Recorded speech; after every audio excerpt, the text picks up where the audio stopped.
Yeah. That's when I try to print things out.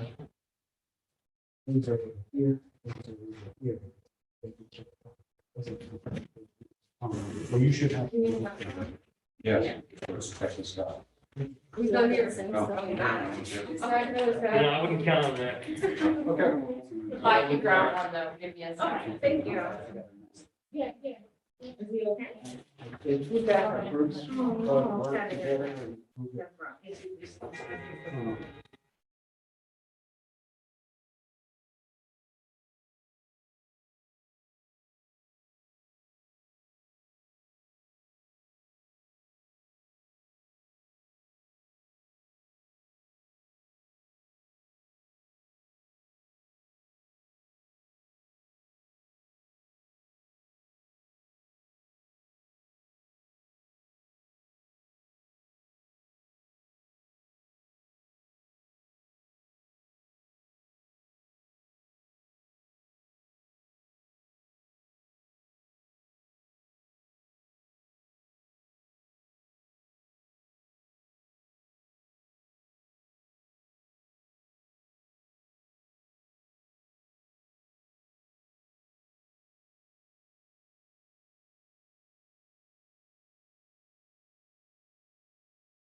Great.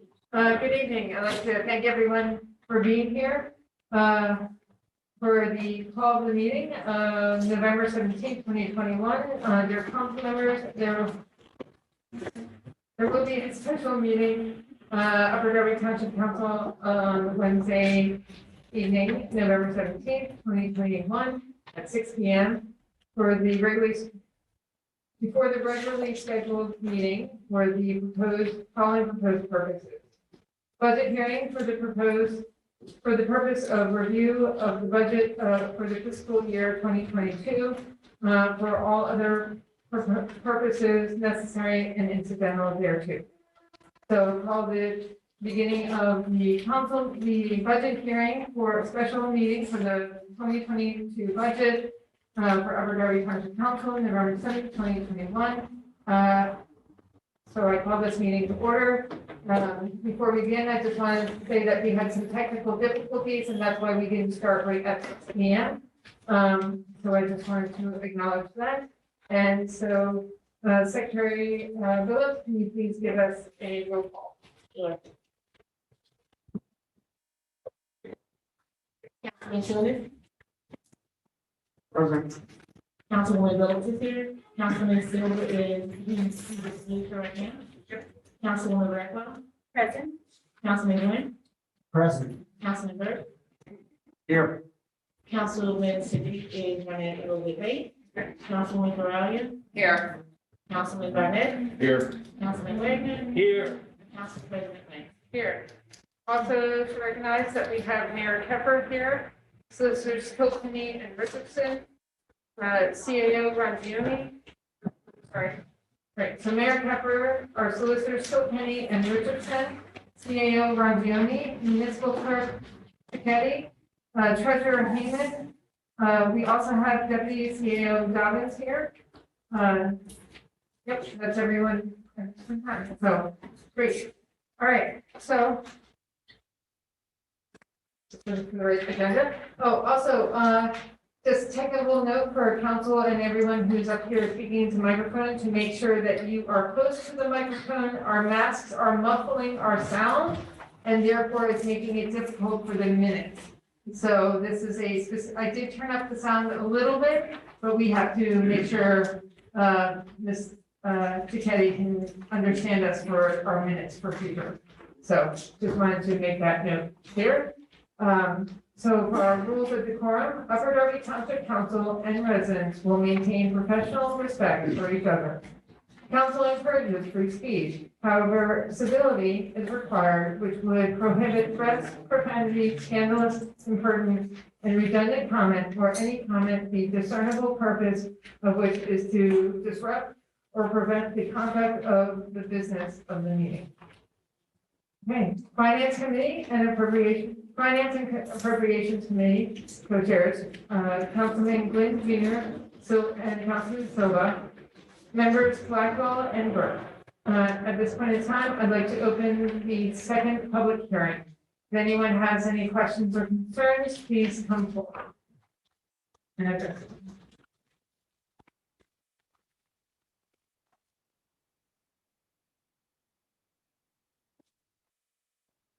And just make sure you state your name and your address. Madam Mayor, Madam President, council members, my name is John McDevitt, 440 Hampshire Road. I wanted to follow up for a couple items from last week's meeting. Thank you for the opportunity to speak again, and I do appreciate your indulgence. I have two items. I just need about 5 minutes. First, I'd like to clarify the remarks from last week that might have led to the discussion of semantics. For over 50 years, there has been the same basic classification of firefighters in Upper Darby Township. First is professional or career paid full-time employees. When I joined Company 3, Upper Darby 3, which is 37, in the early 70s, there were 3 paid firefighters in that station. They were employees of the fire company, and their checks were distributed by each fire company. In the mid-70s, they added a 4th paid firefighter, and for a total of 20 in the township, 4 in each station, and 5 companies. Those 20 individuals petitioned the township to be recognized as township employees, and they were, and then soon were paid by the township. The funds from the stipend were eliminated for the paid crew, and the payroll in the township picked up the 20 paid firefighters. Soon after, these 20 employees formed the IAF Local 2493 that we have now. Part-timers, a part-time firefighter, it used to be called a relief firefighter, is a volunteer who works usually 10, 12, 14, or 24-hour shifts that are dictated by the fire station that he part-times in. I was a part-time firefighter for 9 years on Westchester Pike, and I was paid 14 hours a week. But the other 154 hours a week, I was a volunteer. I think you'll find that most of the part-time firefighters are also involved as volunteers. I had 3 little girls. My wife didn't work, and the part-time job was a very good job for me. And it also, as I say, kept me involved in the fire department as a volunteer. The next one I want to cover is professional volunteers. The word professional is added to the word volunteers so that they want you to know they're equally certified and qualified as much as the paid professionals are. So they add the word professionals to recognize their certifications and performance. Some volunteers, and I think this is a statistic, not my opinion, but you'll find that I think were 6 volunteers in Drexel Hill that made more fires last year, volunteers, than any one of the paid career firefighters. In many cases, the professional volunteers are more experienced than the paid crew, and I will say from my own experience, I might find that some of the volunteers were actually more capable. But volunteers, professionals, no matter how you say it, guy or gal, it's somebody that gets up 4 a.m., goes and puts fire out for a couple hours, come home, take a shower, and then goes to work as a plumber or an electrician, or in my case, I was in the printing industry. And again, without compensation from the township. Volunteers provide the most for the least in this township, and they are the ones who provide the greatest budget value to the taxpayers. Springfield, Havertown, and Lower Merion all have activities and line items on their budgets recognizing the importance of recruitment and retention of volunteer firefighters. Perhaps the mayor intended that the volunteers were represented in her letter when she said part-timers, but that part-timer is compensated and a volunteer is not, and the volunteers deserve better recognition than they got. The second item I'd like to talk about is the budget, and specifically the fire protection portion of our budget. Following my presentation last week, there was about 25 minutes of healthy and appreciated discussion covering the mayor's budget message, the community development report, and the volunteer applicant who was turned away by the career firefighter. I do appreciate everyone's remarks and support, but the budget part of my presentation was never mentioned by council or by anyone at all. Our fire protection budget is over $15 million. It is over 1,000% more than Springfield and Haverford Township combined. Lower Merion, which I mentioned because of their budget statement about the importance of volunteer firefighters, is a combination department with both career and volunteer firefighters, 6 stations, and their total fire protection budget is $3.2 million, or about 20% of our $15 million. I have politely asked a number of times, in a number of ways, for a breakdown of the fire department portion of the budget. I have never been told no, but I've never received any kind of indication that somebody would cooperate with me. As a taxpayer and a longtime resident of Upper Darby Township, I appreciate everyone's time and service to Upper Darby Township. I am sorry to have taken up your time on this again. I do appreciate the opportunity to speak. But can we speak about our fire department budget?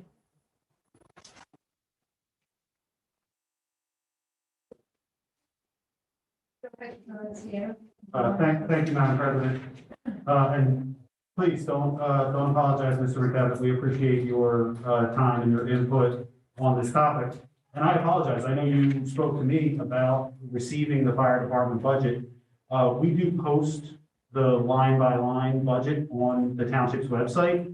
So that's my error. I thought, I'll make sure that you know where to find it on the website, and you'll be able to see a line-by-line breakdown of that $15 million fire budget. I also appreciate some of the history and the clarification on the terminology, because while the terminology is important and interesting, it also doesn't get to the heart of the matter, to your point. I think what you'll find is that through this hearing process and through the process of working together with council, we've come up with an updated version of the budget, and we'll talk more about that as this meeting goes on. But included in that, partially as a result of your public input and partially as a result of some of the desires of council people, there is now an established line item for junior firefighter program. It's not much at the beginning, but the idea of establishing the line and setting down the marker that we need to do more to encourage recruitment and encourage volunteerism is absolutely an area where council and the administration heard the input loud and clear from yourself and from the volunteer station. So I want you to sort of be assured that people are being listened to and those things are being reflected in the budget as we go forward. I do think we have to be a little bit careful. You know, Springfield and Haverford don't have combination departments. They don't have career services. So it's a little bit like saying the Sixers budget for footballs is $0. You know what I mean? Like it's a little, you got apples and oranges there a little bit. Lower Merion is an interesting comparison that I think we should look more into. Lower Merion is absolutely an aspirational peer of ours. Obviously, the median income in Lower Merion Township is at least 3 or more times the median income in Upper Darby, and they have more resources in terms of time and money to promote and create volunteerism in their community. So they do have some different challenges, but I think your point is well taken, and I just wanted you to be assured that that we're hearing you, and there is now a line item for junior firefighter and an increase in renewed desire to focus on recruitment and volunteerism. So, May I have one more, Mark? Yeah.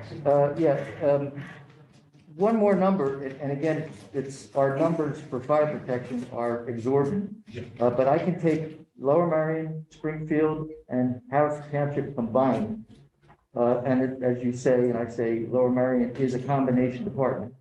Their budgets for fire protection combined, 12 stations, 6 of them in a combination department, is $4.6 million. Ours is over 15 for 5 stations. So I just want to weigh in one element, is that Upper Darby is the 6th largest municipality in the state of Pennsylvania. So the size of our municipality, and in some cases, there's been some conversation amongst council that, and with Chief Sawyer, on whether or not we had enough firehouses to really have enough coverage for the township. I understand that in comparison, when you put a whole lot of smaller municipalities together, the numbers still don't add up. But if you look at the mass number of residents that live in this township, and the number of professional career firefighters that we have, the volunteer firefighters we have, the houses that we have, the equipment that we have, equipment that is aging and a lot of it needs replacement, has a lot to do with why the budget is the way it is. And as CEO Rongioni mentioned, within this past week, a lot of changes were made to the budget, that we are going to propose an amendment to this budget this evening, officially, so that we can move forward with the changes that were made. And as he had said, we, in a meeting with also many council members talked about the need for the junior firefighters, right? So that's in there now, right? So there are changes. We're not slashing our fire department budget. We're not going to do that. We want to make sure we're utilizing all the funds that are going there, that we are using it in a positive way, and that it's helping our firefighters, our department to succeed, our firehouses to succeed, and for our residents. I understand your concerns that why is the budget so high, but it has to do with salaries. It has health insurance, life insurance, pensions, social security, overtime, shift differential, holiday fire, contingency, clothing allowance, office supplies. These are all things that's in the line items, and there's more. So it's the size that it is for a reason. But I just wanted to let you know, all those elements take part in the equation. Okay. With remarks to regard to that, the combined population of those 3 communities that I mentioned, Springfield, Haverford, and Lower Merion, and there are different socioeconomical issues as well, certainly with Upper Darby, but we're 85,000, they are 133,000. I think we are higher than what's reported. We are a refugee hub. And I think that a lot of, I know that, the township did an excellent job of reaching residents for the consensus this past year, but if the timing for collecting all the data got cut short. I don't think all the residents of Upper Darby weighed in on the fact that they live here. So I think that if you take whatever the final number was and you add 15,000, you might be closer to what we actually have. But that's just my personal opinion on that subject. I just keep in mind, there's a lot of people here, And in certain parts of the township, they're very condensed. Where Lower Merion, I grew up in Lower Merion. It's a lot more spread out. It's Lower Merion and Drexel Hill are very much alike. And there are parts of Lower Merion that is more like the parts of Upper Darby, but the Upper Darby parts that are more condensed, there's a lot more of it. So, and Springfield and Hartford is similar as well. Okay, I appreciate that, and I know we can't compare apples to apples, but with all of those things that you just mentioned, which are valid, and even some others that weren't mentioned, I still find it very hard to justify the amount of money we spend on fire protection compared to other benchmarks that are reasonable benchmarks. So once again, I think we need to do more with the volunteer aspects of our department, and I think they've kind of been forgotten over the past couple of years. So with that, I'll close my remarks and thank you very much. Thank you. And just so you know, we are actively working on, working with our volunteer firefighters. We as council members, we've had cleanups throughout the township, and we have had the volunteer firefighters coming in the 4th district and the 3rd district. Highland Park has come to multiple cleanups.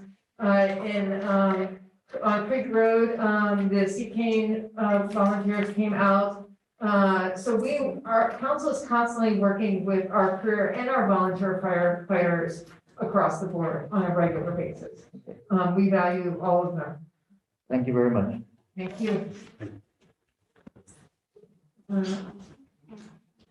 Is there anyone else who wanted to make a comment on the budget? Please come forward. Okay, well, then, I just wanted to, I guess, elaborate a little bit. We did meet, and we made a whole variety of adjustments to the budget. At the next meeting, we'll talk more specifically about what the total numbers are. The numbers had changed. But we made some great improvements across the board to the budget on almost every category. We fixed some things, and we saved some money, and we allocated things like the junior firefighters, things that we felt were needed to be added to the equation, and reduced some things that needed to be reduced as well. So I just wanted to give that, I guess. Yep. Is public comment on this item, did you officially close? Come to the podium. I'm not speaking over the scholar rules. Sorry, I didn't know. And address. Yes, Kyle McIntyre, 1040 Drexel Ave. Sorry, I didn't know public comment closed or not on the budget. So sorry I wasn't here last week. I was busy in the Bahamas, but I did get a chance to watch the presentation. So I just have a couple of questions, starting with, it's a little ironic because the first time I came to this township and this came to this room, I was actually speaking on the 2019 budget. So in Upper Darby, in the Upper Darby budget presentation, GFOA was mentioned as a benchmark for general fund balance. It was cited multiple times throughout the presentation. I have an assumption that that obviously GFOA's recommendations have been, taken into consideration by the administration, reviewed, and obviously cited since they were cited as a trusted source. So my question actually goes upon aspects of the budget process and what is included and what isn't included in the budget. So I guess starting with my first question, when we're talking about GFOA recommends that every government establish policies and procedures to encourage and facilitate the reporting of fraud, waste, or abuse and questionable accounting or auditing practices. Does any aspect of our current budget include funding of whether it be a division, budgeting, auditing? Currently in the budget, all I see is the finance department, and obviously we know the turmoil that was going on there. But is there anything included in the existing budget to expand the role of the finance department to ensure financial accountability?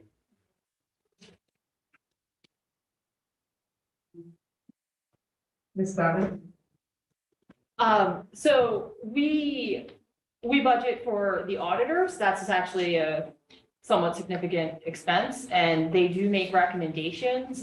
In the audit, we are still wrapping up the production of the 2020 audit, and we are working carefully to follow the suggestions and recommendations of our auditors. Thank you. Continuing on, another one of my questions is actually, I'll just transition actually to the audit. That makes more sense now. When we're talking about the audits,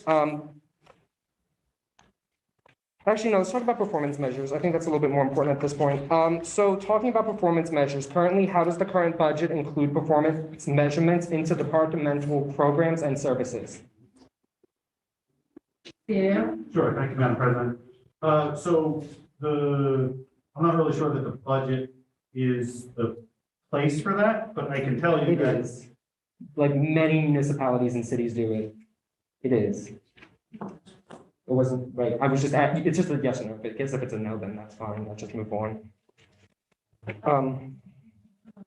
Did you want an answer to the question? Well, I or did, but- I'm good. Okay, then, Thank great. you. How is spending on new or existing programs evaluated compared to prior years? Is it just through the actuals on the line item? Ms. Robbins? I can tell you it varies department by department, because certainly comparing a program that was implemented in code enforcement, certainly we can't use the same metrics to evaluate how parking enforcement is going. But we do have a focus on developing metrics and evaluating how our programs are. Certainly when it comes to the budget, it is a lot of looking at budget to actuals and how things are working from a fiscal standpoint. Does the township have any plans to make metrics and such when it comes to evaluating performances inside for programs public like other municipalities and cities do? Of equal or greater size as Upper Darby? Ms. Robbins? Yes, certainly as our staffing expands and, we can work on stuff like that. Okay. Another question is, are departmental goals included in our current budget for each department? Ms. Robbins? Yes, we talked extensively at our department head meetings about the mayor's overarching goals, priorities of council, as well as each individual department's goals. We continue to address those goals throughout the year. So it's not necessarily something that's only reflected in the budget. It's really reflected in the actions of our department. Thank you. I agree with that. My concern is that all that's accessible to the public is a 12-page line item budget. The departmental goals and such are not accessible to the public. As a vision, as a budget plan, that is atypical when it comes to municipalities and townships of this size or larger. This is the 6th largest municipality in the 5th largest state in the 3rd largest country. Like, this isn't small fish. So moving on to general questions. Mr. McIntyre, some of what you're looking for is probably also in our comprehensive plan. And I know that the mayor hasn't had an opportunity to update it yet, because I know her vision for the comprehensive plan is probably a bit different than the previous administration and mayor. So I think that when she has the opportunity, the time arises for that to be updated, I think you'll see a completely, in many ways, a very different vision than the path that we were currently on, and a more elaborated vision that would include a whole lot of trees. I understand, and trust me, but I'm specifically asking questions for our budget. I know, Sorry, didn't I mean to interrupt. just as far as, the overall thing, that's normally the comprehensive plan. And we Well- haven't had a chance to update it, but just within the new administration, we haven't updated it yet. So I just wanted to put that out. I'm not going to get into a back and forth about what should and shouldn't be where. So let's continue with some more general questions. Currently, and these are all coming from, I should reiterate, these are all coming from the GFOA, which was cited in our budget presentation. I'm coming with the assumption that the production of this budget they reviewed the recommendations and guidelines, since it was cited in our budget presentation. And these are also like very basic budget practices. I mean, it was actually ironic Lower Merion was brought up because their budget's actually 309 pages and ours is 12. So, actually, my final report in my budget class is longer than this. So moving on to personnel tracking systems, are there currently any, are personnel classifications currently included in the budget when it comes to salaries? So when you're talking about lieutenants compared to officers compared to, and going down the litany, because I remember in the 2019 budget, that was actually provided to us under the past administration, that was actually provided where they went down and they had each elected position. And many municipalities do that. Philadelphia does that. Pittsburgh does that. Scranton does that. Reading does that. Even Lower Merion does that. I actually encourage you guys to look at that budget. It's a really good one. Does our current budget include that?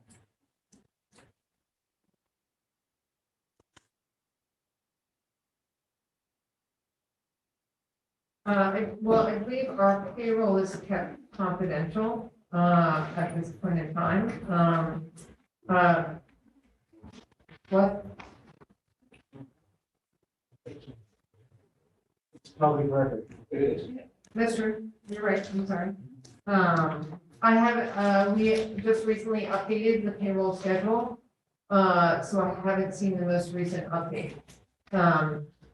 We made some changes, so. So it's not, we don't include that in our 12-page budget. Is that the answer?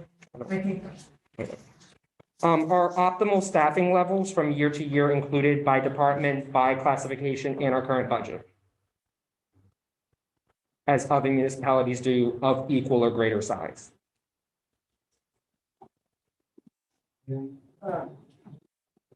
I'd like to give you some insight. Purpose of this is to come up with the dollars and cents that go into the particular departments.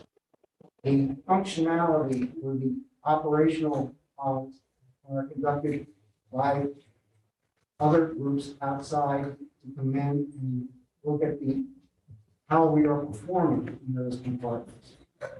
That's a different aspect than what we're doing here. Thank you. No, look, I understand, and I understand that this is the way things have been done for a long period of time. I just also didn't spend 2 years getting my master's degree with tens of hundreds of people that have gotten degrees recently. This is just not how government is done. This is not transparent. This is not financially transparent. It's just, it isn't.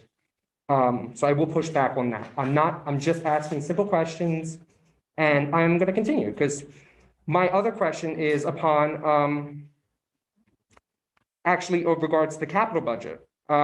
So I know that the budget has finally been uploaded onto the website last week. Why isn't where is the capital budget, and has it been approved? Is it accessible? If I read the charter correctly, it was supposed to be approved prior.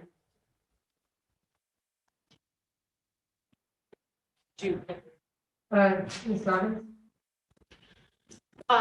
So last year, council passed a 5-year capital improvement budget.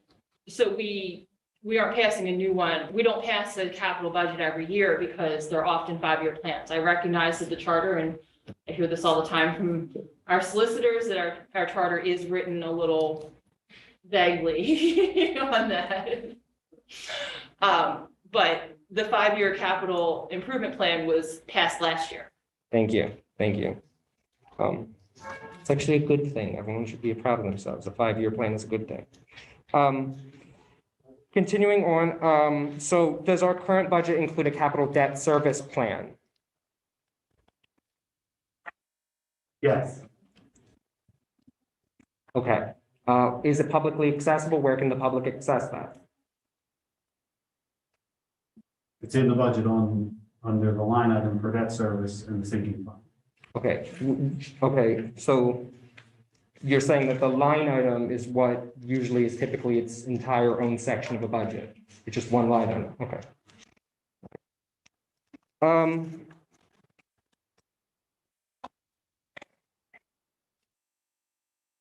I guess this is more on the budget process itself.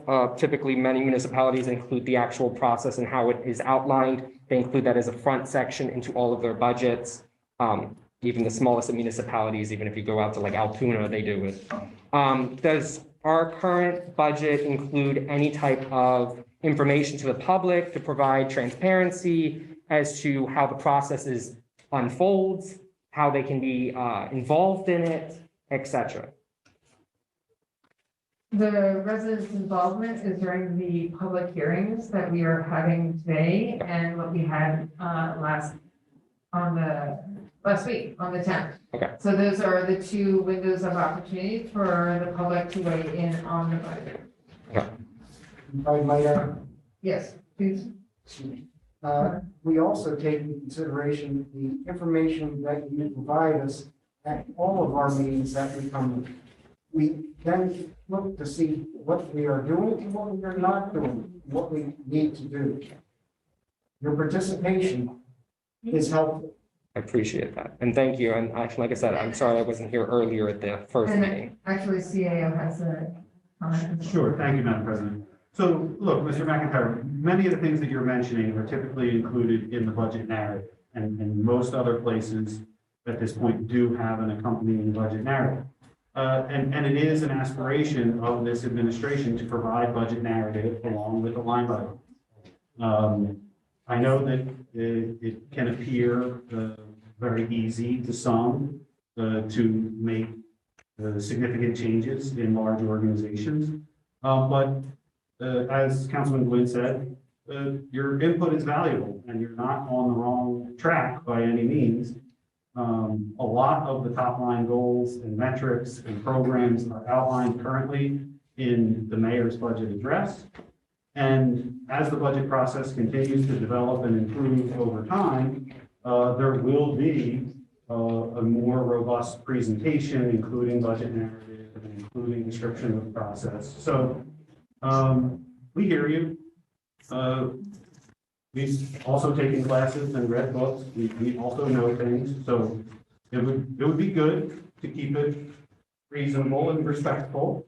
We understand what you're saying. And the development of a more comprehensive budget, including those narrative aspects, is absolutely something that we're looking at. Thank you. Okay, just a couple last questions. I'll give you the benefit of the doubt in that it's a process that'll be worked on. I will say I will not be as nice come next year. That's not the case.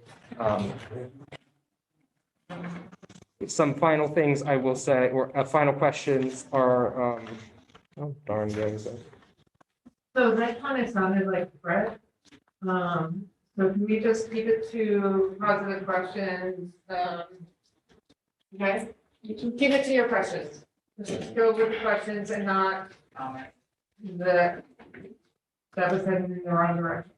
My next question is in regards to the 2019 budget audit. Actually, it's actually in regards to the 2020 budget audit.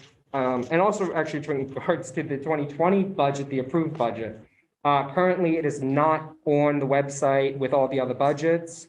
I was wondering why that is the case, especially concerning the fact that, policy analysts, the public, they like to compare, they like to see differences, and that's currently not accessible. There's not a approved budget on our website from the current administration. Ms. Sutton? I would certainly have to look into that. The 2020 budget would have been approved prior to our arrival, so if it's not on the website, I can certainly try and figure out what happened there. And then in terms of the 2021 budget, it absolutely is on the website. I can but again, I'll double check it. Okay, thank you. Audit, not the budget, so.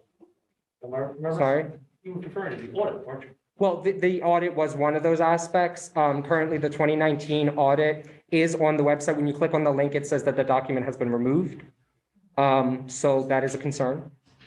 Yeah, our website is built in HTML, and so I will have to double check what might have happened there. In terms of the 2020 audit, it has not yet been completed. Okay, gotcha. Thank you. I guess I do have a little bit of a concern over the audit, the fact that we don't currently have one. I know that there's aspects and stuff that happen. I guess my one recommendation is I would like to see an increase in funding for the finance department. I think that if anything, my questions and concerns have really raised a significant need for dedicated staff working more so than like a couple of weeks or months on a budget. We need auditors, we need more financial transparency. It's currently not being provided to the residents. And to say I'm a little bit disappointed at this stage would be an understatement. We had more information accessible to the public under the last administration, so I'm a little bit disappointed right now.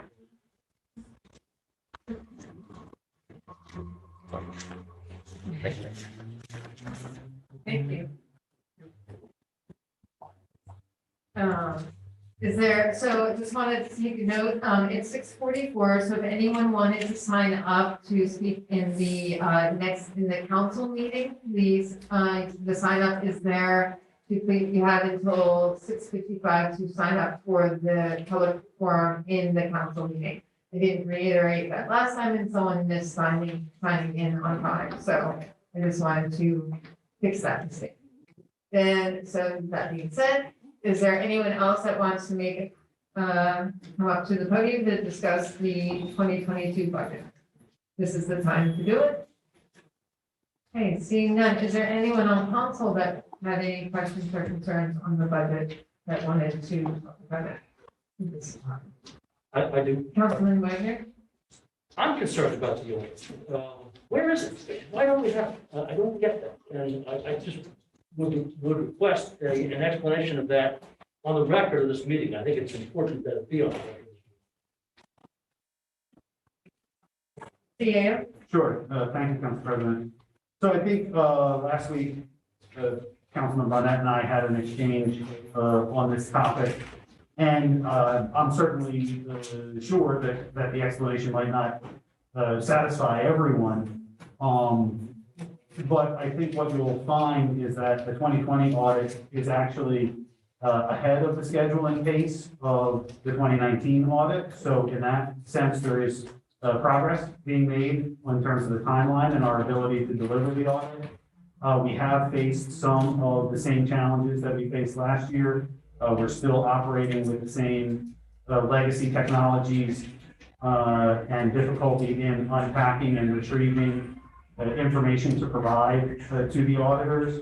And so it's really just a question of those ongoing issues with regard to our technology and our staff's bandwidth. We certainly are trying to get to a place where we have the audit in a perfectly timely fashion. And we're improving the schedule, but it absolutely needs to continue to be improved. And Vince, I am not trying to be difficult here. That's not, I don't know how we can act on this budget without that audit having been completed. To me, it seems irresponsible to do that. And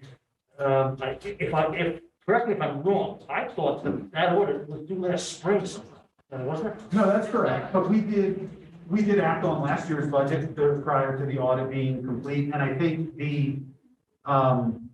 it's important to understand, and Treasurer Heyman might, I apologize for putting you on the spot, but might be in a better position to speak to this more accurately. But the audit is a measure of how the numbers were produced, not what the numbers are. So the budget is an exercise in what the numbers are, and the audit is an exercise in how the numbers were arrived at. So in that way, they're actually not dependent on one another. And just to be more specific, I mean, what we have in the AS 400 is a situation where there's a limited universe of programmers who are able to extract the data for us. And it comes out in formats that are not perfectly clean.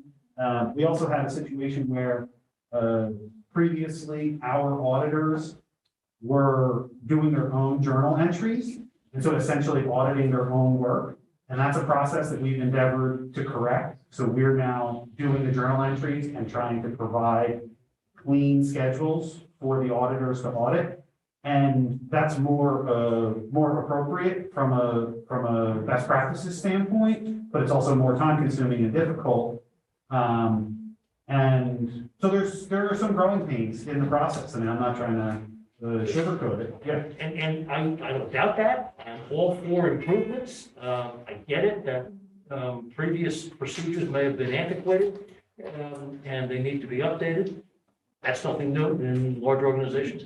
But to me, the audit that we're talking about here is a reflection or an examination of the accuracy of how those numbers are produced.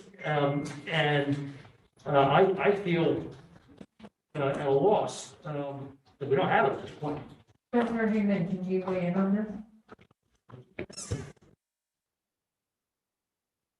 Well, I'm probably just going to say the same thing that CAO Mangione just said in different ways. The auditors they're not forensic auditors where they're going back and examining the data to make sure all of the data that comes out of the ASP is correct. What they're doing is they're looking at our financial statements. They're taking samples of transactions to see if things are being done properly. An audit is not an attestation of the quality of the information per se, but the quality of how that information was prepared to make sure that we're following government accounting standards in doing what we're doing. So I share the opinion that the audit is not necessary to pass a budget, to understand what's in the budget, or to trust the numbers that are in there. That's. Are you saying it's of no value? I did not say it's of no value. It is very important that a governmental body or any body, a corporate body, follow proper accounting standards in reporting, their financial statements for the users of those statements. And that's what the audit is there to determine. Are you doing things the way you're supposed to? Are you following procedures? It doesn't say that the data accurately reflects the actual reality of the financial statements. In fact, the Sarbanes-Oxley law was passed because bad data was being passed along to the users of corporate financial statements, and you couldn't tell from the audit that the data was no good because the audit itself was bad. You can get a clean audit opinion from the accountant by following the proper procedures, and they're not saying they're not attesting to the quality of the data itself. So past audits have told us that we were following proper procedures in the township. Do you anticipate the same conclusion when this one's finally done, whenever it is? I sure hope so. I'd be very disturbed if we weren't. But Councilman Wagner, if I may, that is not essential to passing a budget for the coming year. What I'm asking, sir, is not what you hope or what the CAO hopes. I'm asking, do you anticipate a similar result from this order? Is there any reason not to? Sure, thank you. We have no reason, thank you, Madam President, sorry. We have no reason to anticipate a different result, although I do think it's important to note that last year's audit was accompanied by 2 extensive SAS letters with recommendations for practices and procedures that we need to improve, frankly, that we inherited. So while we don't anticipate a different result, we do expect our auditors to continue to keep a watchful eye and hold us accountable for moving down the road and making those improvements, absolutely. And I would also say there are things, unlike the budget, that are dependent on the audit. But one of the reasons that the capital budget was a little bit delayed last year is that the ratings process and the bond issuance are reliant on the budget. Our self-insurance is dependent on an audit coming through. So it absolutely is valuable and important. And that's part of the reason that we are in communication with the Department of Community and Economic Development, who sets the deadline for the budget. We are far from the only municipality who's in this situation. The DCED is aware of our situation, and they are comfortable with our timeline for completing and submitting the audit. All right, well, I need to close this discussion because I recognize we can start to go around in circles, but we heard Ms. Dobb, the deputy CAO, I didn't demote you, did I? Say in response to a question asked at the podium only 15 minutes ago or so, that we rely on the audit to ensure accountability, and that's how I view it. And frankly, I have to say, this discussion has not improved my comfort level with it. Maybe it's just me. Hopefully it is. Moving on, I got two other things to ask. Well, really just one. The council president said before that we are proposing some amendments. We haven't gotten to that yet, correct? Correct. And I think we all need to know exactly what they are. And I would just ask for a clarification of something you said, Madam President. You said that in your opening remarks, we met, and I think it's important for you to identify on the record, we. Okay, myself, Vice President Quinn, Treasurer Heeman, our former Financial Director Gary Marin, met with Mayor Keffer, CAO Rangioni, Deputy CAO Dobbins, and Solicitor Kilkenny, and the current Financial Director Support Team. Thank you.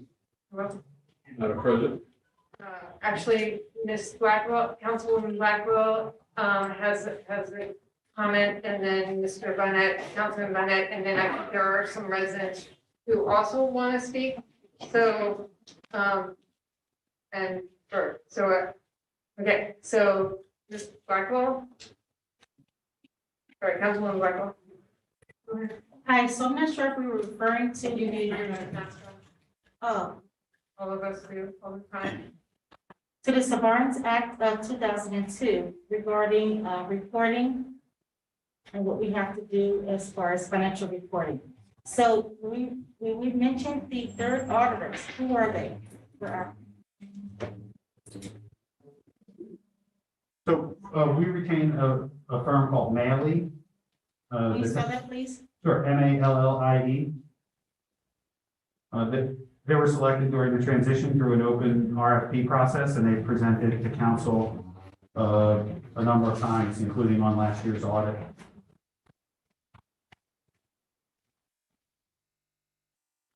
Thank you. Got it? Yes. Okay. Councilman Bonnet. thank you, Madam President. I want to stay on the point of the audit, if I may. Mallie, do I recall that we as a council have approved them at some point? Yes. We did, right? We took action on approval. Yeah. I think that's a requirement that we do that. That's good that we did it. I share some comments and some concerns. I do feel that some comment from our auditors is essential, at least for me, to be comfortable with voting on this particular budget. Even if it's to satisfy that we have an independent opinion. That's what the auditor's responsibility is, to render an independent opinion about the finances of the township, about procedures. And I realize that perhaps that there are better ways of doing things than we have done in the past, or ways we have done them in the past, particularly with dealing with electronic data. And I think there's long since been a plan in this township to improve that. And it became a budget issue because it's a very expensive procedure to follow and to implement. But the other concern that I have is that the bit of research that I have been able to do about audits and having spoken with other municipal auditors that, and I'm talking about third-party auditors, independents, that I'm told that an annual report must be filed with DCED. Have we at all done that yet? Yes, you go ahead. Thank you. No, Councilman Bonnet, that's actually what I was just making reference to. So we are in regular communication with the DCD about their requirements, and they know our schedule for completing the audit at this point. So And they're on board with that? Yes. Okay. Have we received any documentation, written documentation in the form of comments, reports, memos, letters from our auditors, Nellie, about the 2020 budget? No, Nothing in writing? no. Um, About the 2022 budget that we're working on right now? No, the 2020, the last, I'm sorry, the 2021, the 2020 budget, which they would have to, or they are in the process. Oh, no, like any sort of early assessments or things like that? No, we've not. Okay. What are some of the reasons in specific that are preventing them from finishing up on the audit? So, again, I mean, we're in the process of compiling the information, and they're in the process of auditing it. So we obviously have to do revenue and expenses. We've completed one and turned it over to them. We have not completed the other and turned it over to them. So the whole thing is in process and set to be completed before the end of the year. No, I understand that, but why hasn't it been done? That's what I'm looking for. Why hasn't it? What were the obstacles to doing it much prior to the present? Right, so with due respect, I did answer these questions last week. I did answer them for Councilman Wagner a few minutes ago. I mean, I understand that they may not be satisfying to everyone. But the answers have not changed. We have legacy systems and software and a very limited universe of programmers who know how to extract the data. We also have limited staff and training in our finance department to help make up those gaps. So we continue to face these systemic obstacles in completing the audit. And last year, when the server crashed and the audit became so far behind, right, it actually pushed back this audit. So we're just in the process of making up time. And this audit will be delivered in a more timely way than last year's audit, and certainly with the goal of delivering a fully on-time audit in the future. I just wanted to pause for 1 second. If anyone has just come in and they want to sign in for the public forum for the next meeting, please do so immediately, because technically we passed the time, but because we're having another meeting at the same time, I wanted to give you another opportunity to sign in to speak during the public forum, if you wanted to speak during the public forum. Otherwise, we're going to be pulling the sign-in sheet, so I just wanted to make sure that window was there. We have a resident and our former financial director that wanted to weigh in. I am not finished with my comments at this point. Okay, well, please If I may, continue, it won't be Councilman much Burnett, longer. and then I know he wants to weigh in. Yeah, and in terms of the auditors, how would an individual council person be able to communicate with the auditors if there are any questions and wish to follow through with a direct contact line of communication with the auditors? Yeah. I'm honestly not aware of any policy or procedure that would require or forbid or facilitate that type of communication. I don't know if the solicitor might have an opinion about whether that's common or appropriate or legal or anything. I don't. Where I've seen questions often of auditors or when they make their public presentation in front of elected bodies. And other than that, I'm not privy to all that, but I'm not aware of other circumstances. I'm sure if a council member had an individual question, they could contact them. But usually I see them more in that public setting when they do the presentation. And maybe that's where we have to go. Maybe we do have to have them come in at some point before we approve this budget to ask for any input that they can possibly give us about the year 2020. But I'll leave it at that at this point. I can follow up with the administration to get contact information if I choose to follow up. directly with the auditor. So I'll leave it there. Great, thank you. Mr. Mayor. My name is Gary Merrin. I live at 1114 Wild in Drexel Hill. And as you all know, I'm the immediate past financial director.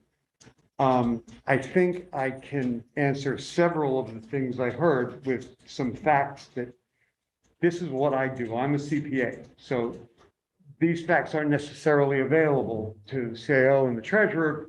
They're largely correct. I just want to nail a couple things down. First of all, to the last thing that you said, the audit letter is literally written to the Township Council. And so as far as they're concerned, the legal relationship is with the Township Council. The mechanism for communicating between you and the council is up to you folks to decide, but they're certainly there with the phone ready to answer. That aside, sorry, I had to catch my breath. It's important not to confuse an audit and a budget, especially in a township that keeps its books and has always kept its books cash basis, and the audit is done accrual basis. So when we say that the purpose of an audit is to espouse on the procedures being used, yes, they are tested in the audit process. But in most cases, the books are kept on accrual basis. And so there are no adjustments because the books are kept correctly. Our books, forgive me for that choice of phraseology, it's not that it's incorrect. Our books properly reflect the cash in and the cash out. They do not properly reflect a certified audit. And so what happens at the end of the cycle is we go through an incredible machination to take a year's worth of cash activity and turn it into accrual activity. That's why this takes so long. Now, the database in the system, put politely, is a mess. And so correcting that to produce meaningful financial information requires a lot of horsepower. I heard Kyle, whatever his last name was, I'm sorry, comment about the staffing. There's an argument above my pay grade that perhaps more people or more skilled people could do things differently. That's a discussion for another day. But the reality today is that we produced the 2019 audit in February of 21. So by every reasonable measure, we're ahead of schedule. It is a shame and a crime what's going on here, but the effort going in is correct and as energetic as is humanly possible.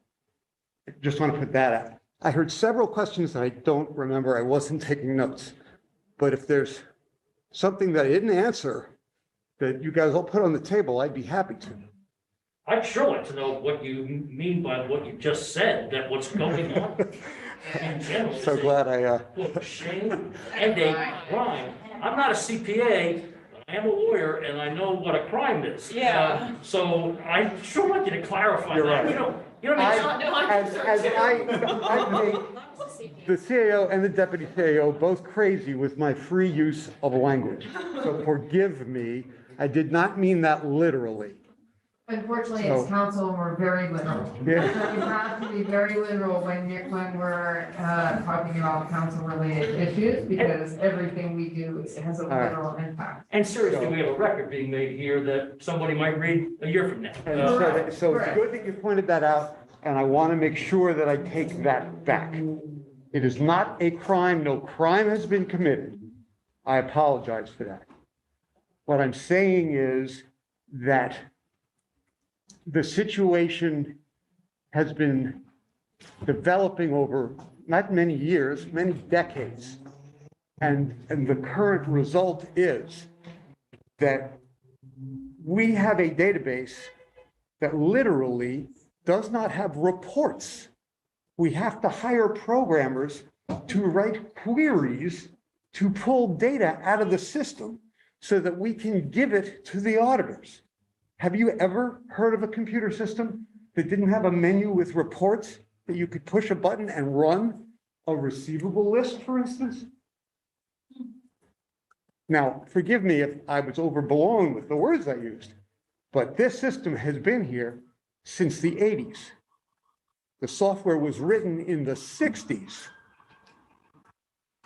We should be on our 4th or 5th conversion since this was put in place. And we're trying to do the first. But you're not suggesting that money's missing? No. And I apologize, that was not at all what I meant. Okay. I'm sorry, I didn't mean to make it worse. Can I make a comment? Yes, Mayor Treasurer. President Woods, just for the record too, even though Mr. Mayor stepped away as head of the finance department, he's working with the auditor now. He's in here a lot. I think he's here past 9:30 last night. So he's still working really hard. He's completely focused on the audit. Okay. Thank you. Please state your name and your address. Hi, Olivia Taylor, 204 Kent Road. I just have one question. This budget, I would like to know what happened to the capital gains project for the improvement for the second ward playground. We were told months ago that it would be included in here. I think it was by you and you, CAO. Is that included in this budget, the second ward playground? Mayor Pepper, so, Ms. Taylor, we have set aside money in the capital improvement budget for second ward playground, improvements. We're waiting now, I think, WCO, Dobbins can confirm or not, but we submitted a grant. We're waiting to get the grant first, and we have the money to match. But wasn't that supposed to be included in the budget? No, it's a different budget. It's a capital improvement budget. It's separate from this operational budget. Okay. Right. Okay. So is there any, okay, put that aside. What about the kids? Is there anything pre-COVID? Hopefully it'll be over by next summer. Would there be anything for our kids in the area? Is that included in the budget? WCA. Absolutely. In fact, CA Rangione and I were just talking about plans for a more robust youth and tot lot program this coming summer. We're very much looking forward to summer 2022, where we can hopefully have moved past a lot of the restrictions placed on us by COVID and provide some really great recreation opportunities. Okay, thank you. That's all. Thank you. And also, sorry, no, you're all good. Councilman Burke and Councilman Tunis, I think you wanted to speak. You're good? Okay. Thank you, Councilman Burke, go ahead. Thank you, President Rice. Are we allowed to comment on page 11 of 19 that was in our folder today at this time, or is it after the fact?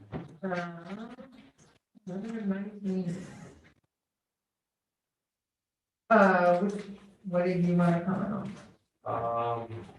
Since we've been talking last meeting and this meeting, and comments were made, line item 01.411-540, four down from the top. Yep. Volunteer fire company compensation. Mm-hmm. It seems the current budget at 960 and the 2022 budget at 850.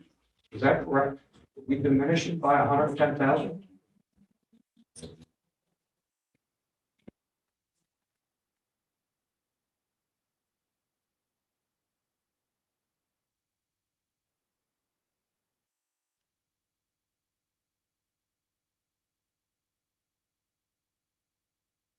I'm sorry, Councilman Burke, one more time. So page 11 and 19, four down from the top. 2021, 960,000, current budget. Recommended budget, 2022, 850,000. Oh, I think what happened was, there was an analysis done of the budget to actual numbers. And so the 2021 budget included more money than we actually send to the volunteers. And so it's essentially a mistake in the assumptions that was corrected this year. So the amount of money distributed to the volunteers will be the same. It's just that the 2022 budget more accurately reflects the number. Does that make sense? Yeah, looking at the column between the middles, 661,785, it seems like it's correct, but I wasn't 100% sure because I don't know when that payment was due, that payment was made. No, absolutely. I mean, it's a good question, and the answer wouldn't be obvious. But you're absolutely right. The 661,785 puts us on pace to distribute $850,000, not $960,000. And so again, the $850,000 doesn't represent a reduction in the amount. It represents a correction in the budget. Okay, I just want to make sure because it's quite alarming after all this talk about volunteer fire departments. No, absolutely. And positive stuff. Yes. That's all. No, 100%. And I mean, I think if you look back, like you'll see in 2020, 844, and some of that is also an effort to unpack and separate apparatus repairs that in some previous budget years ended up in that line item. But no, rest assured, the amount of money distributed is the same, and the budget number is corrected, but again, the amount of money has not changed. Thank you, Sierra. Yes. It's a little bit alarming, that's all. No, totally fair. Thank you. And actually, CEO, since you mentioned the maintenance of the apparatus, the township is now taking on that cost, right? Versus the individual firehouses in the past, I think, for a little bit. yeah, sure. So it's just like everything that we sort of discussed. It's not as black and white as you would hope. There had been kind of an informal agreement where repairs under a certain amount would be completed by the individual stations, and repairs over that amount would be completed by the township. I think what you're seeing is a change in that mix where the township is taking on more, and also a change where the township is also being more aggressive and thorough with regard to the repairs. So we are not, we're not deferring maintenance. We're trying to update and maintenance and maintain our fire apparatus even more sort of thoroughly and aggressively than we did in the past. Great, thank you. Sure. Thank you, President. You're welcome. Okay, is there, so it's a little bit up, it's 7:16. Is there anyone from the public that wanted to make a comment on the budget itself? No. Anyone? All right, okay, so, is there anyone else from council that wanted to comment on the budget itself during this? I just have one question. Ms. Fryer, Councilwoman Fryer? So on page 9 of 19, where it says overtime for the police, it looks like we took money away from them for overtime. Their current budget was 162,761, and now we're, for this current year, it's going to be only 15. So we're not allowing them to work overtime? No, I mean, Yeah. thank you, Madam President. I mean, while I appreciate the accusatory tone of the question, Councilwoman Frye, we did actually cover this at a previous meeting, and I know you were not present for that discussion, so I'm happy to discuss it further. Superintendent Bernhardt has changed the way we're staffing court particularly. So we have a dedicated officer who takes on court duty, and it has the impact of lessening the need for overtime. So we've actually, superintendent has improved the schedules to reduce the amount of overtime that we need the budget for. We're also very aggressively trying to settle our workman's comp issues and bring people off of the IOD status and the effect of hiring new officers and bringing people off of disability where we're able, offering them light duty. All of these things have the impact of creating less opportunities for overtime. So whenever there's an appropriate opportunity for overtime, we are absolutely allowing scheduling overtime for the officers. But that's what you're seeing reflected in the budget. Thank you. Actually, CEO, since you mentioned, the number of officers out on IOD, has that number changed recently?